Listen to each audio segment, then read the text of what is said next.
हमारी पृथ्वी में इंसानों ने कई ऐसे सब्सटेंस को बना लिया है कि जिनके बारे में सुनने के बाद आप खुद इंसान होकर भी इनके ऊपर यकीन नहीं कर पाएंगे। ऐसे ही एक सब्सटेंस का नाम है ग्राफीन एरोजेल। जी हाँ, आप लोगों ने सही सुना। इस सब्सटेंस की एक खास बात यह है कि ये हवा से तो 7 गुना हल्का होने के बाद भी स्टील से भी 10 गुना ज़्यादा मजबूत है। इसीलिए इस सब्सटेंस को वैज्ञानिक बहुत ही ज़्यादा खास मानते हैं। आज के इस वीडियो में हम इसी ग्राफीन एरोजेल के बारे में जानेंगे और देखेंगे कि आखिर कैसे ये इतना ज़्यादा मजबूत है। अब वीडियो को आगे बढ़ाते हुए ग्राफीन एरोजेल के बारे में कुछ खास बातें जानते हैं। ग्राफीन एरोजेल के बारे में ज़्यादा कुछ बोलने से पहले चलिए इसके बारे में कुछ खास बातों को जान लेते हैं, क्योंकि ज़्यादातर लोगों को ये नहीं पता होगा कि आखिर ये चीज़ वास्तव में क्या है। तो यहाँ सवाल उठता है कि ग्राफीन एरोजेल कहते किसे हैं। आपको बता दें कि ग्राफीन एरोजेल एक तरह का सब्सटेंस है जो कि जेल से बनाया जाता है, लेकिन इसके अंदर कोई भी लिक्विड सब्सटेंस नहीं होता है। लिक्विड सब्सटेंस के जगह इसके अंदर गैस भरी हुई होती है।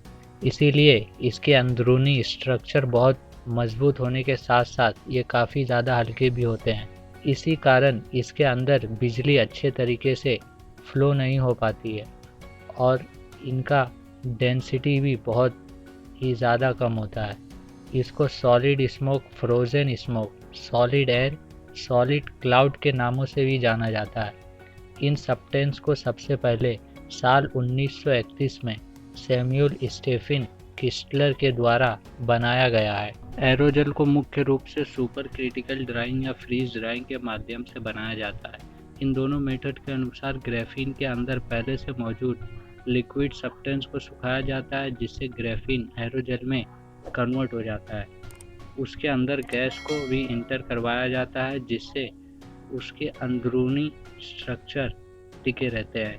यूँ तो एरोजेल की खोज साल 1931 में ही हो गई थी, लेकिन व्यापक रूप से व्यवहारिक तौर पर इन्हें 1980 के दशक में बनाया गया था।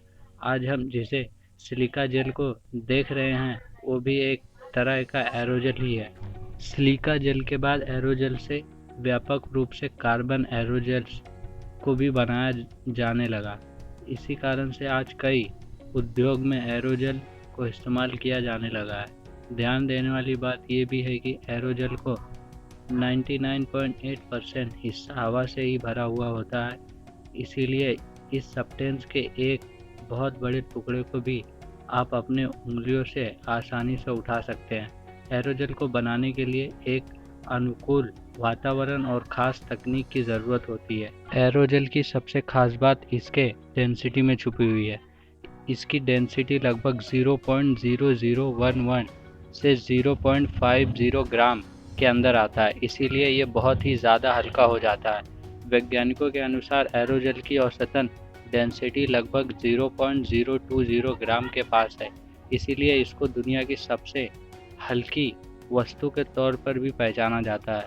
इसके इसी कम डेंसिटी वाले गुण के अनुसार ही ये दुनिया का सबसे अच्छा इंसुलेटर है।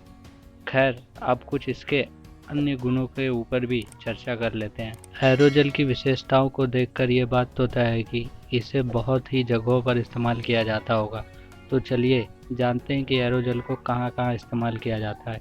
जैसा कि मैंने पहले ही कहा, एरोजेल के हाई इंसुलेटर गुण के कारण इसे आमतौर पर इलेक्ट्रिकल गैजेट्स के अंदर इस्तेमाल किया जाता है।